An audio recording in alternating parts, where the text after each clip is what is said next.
Oh, I'm sorry. The answer to that question was B, Michael Buckley.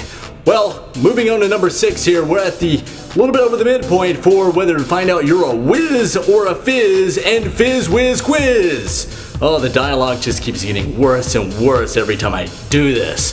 Question number 6. When and for how much did Google acquire YouTube? Was it A, October 2006 for $1.65 billion US, B, September 2005 for $2.56 billion, C, August 2006 for $2.1 billion, or D, December 2002 for 3 easy installments of $59.99. Oh, I'm getting on my own infomercial here. Okay, yeah. Go ahead before the time runs out.